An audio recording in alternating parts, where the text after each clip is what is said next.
Judiciary Committee will come to order. The story actually starts about 3 years ago. We welcome everyone to today's hearing on H.R. 5, the Equality Act. And the issue was whether or not sex discrimination and gender identity discrimination would be the same thing. The Equality Act represents a significant advancement for all women and girls, and I want to be clear. The National Women's Law Center supports the Act's requirement that transgender women and girls be included with other women and girls in gender-specific spaces, including in sports programs.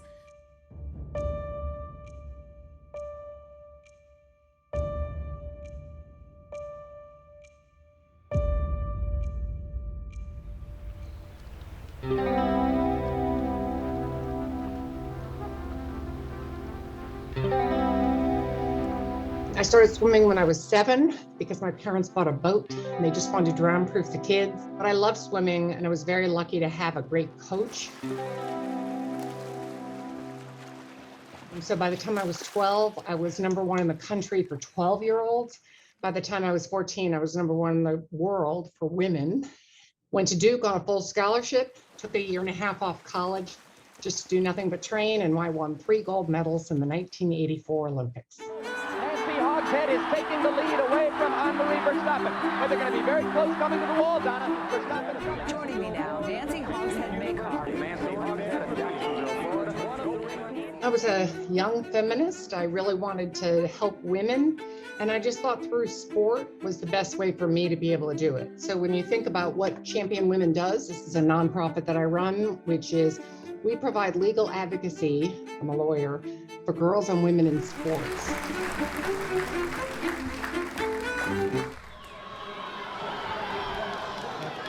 A transgender college swimmer is shattering records, sparking a debate over fairness.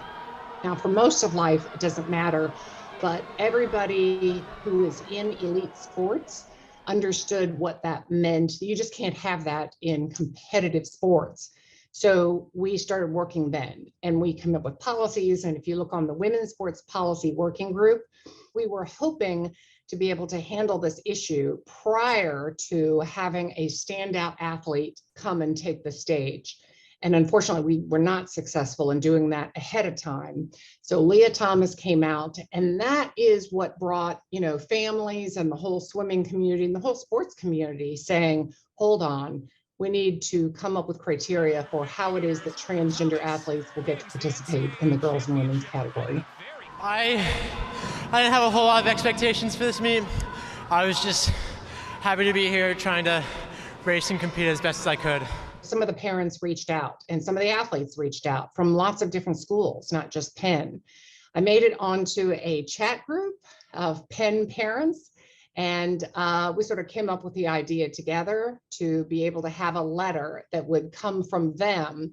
But they want to be anonymous because right now there's really no way that they can speak out without retribution, without retaliation.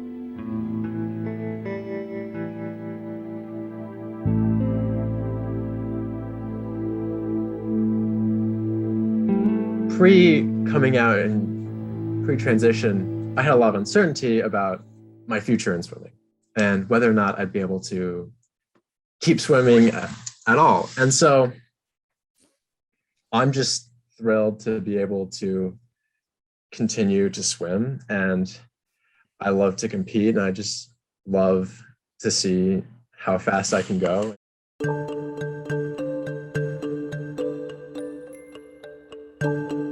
Winning is a huge motivator. When I look at how hard I worked and what I gave up and what I didn't do in order to be able to have that opportunity to win, it was really motivating.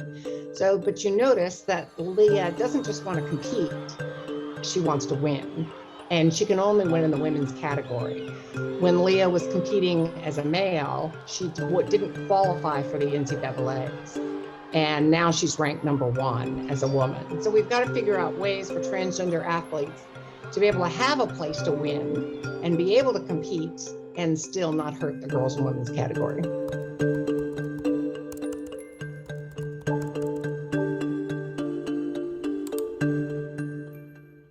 Men they're 9% taller than women.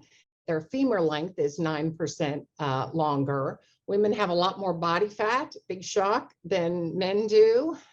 Their hips are wider, 6% wider. Men have 45% more lean body mass. They have more muscle on their bodies, both upper and lower body. Their cardiac output is about 30% more than what women have. So they have all of these biological advantages that come with male puberty. And so I continue to take those a medical transition. I've experienced a lot of muscle loss and strength loss.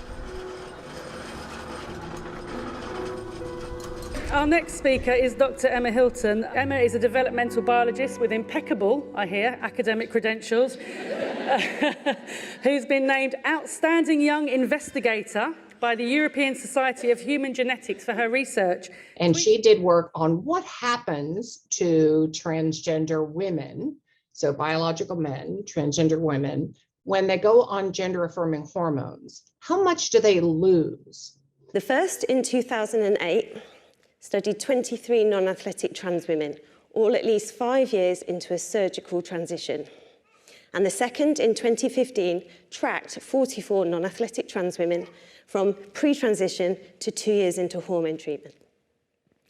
Compared to reference males, trans women had lower muscle mass and more body fat, and they were weaker across measurements of grip strength, bicep strength, and quad strength. The authors of these two studies, and perhaps also the IOC, were concerned only with how much weaker these trans women were compared to males. I calculated how they compared with females. And, well, they're still stronger, a lot stronger, like 30% stronger.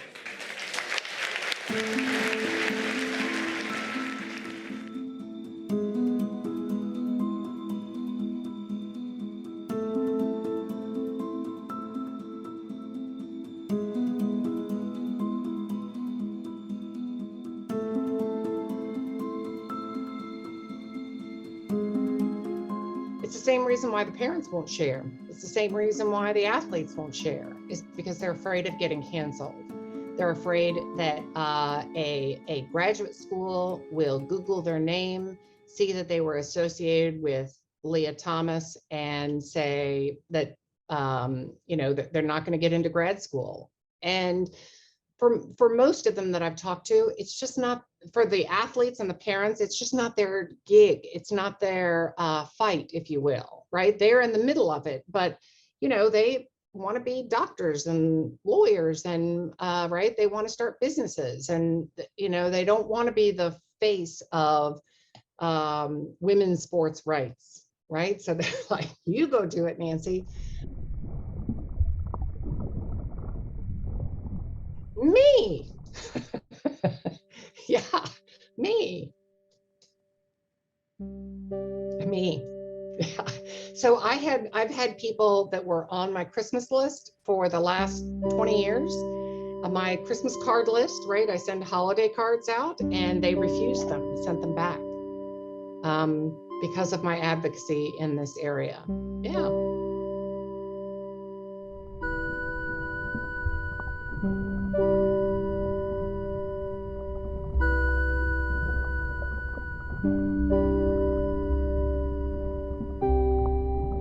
Both male and female transgender athletes speak up and say, oh, you're doing the right thing, way to go, Nance, and sometimes even give my organization, Champion Women, money to be able to continue doing this, but they're not willing to speak up.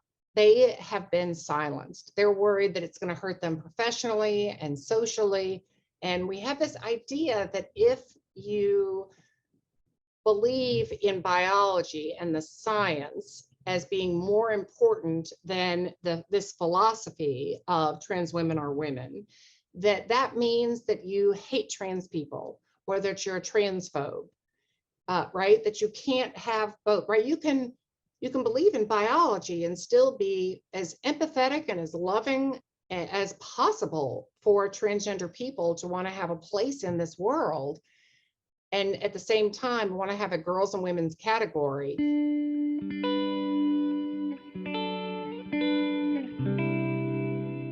So I'm grateful for all the pioneers that went before me so that I did get a college scholarship to Duke University.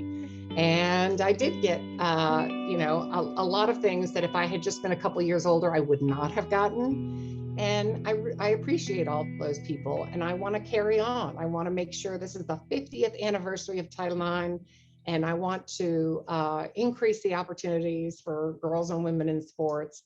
And, that means figuring out other ways for transgender athletes to be able to compete.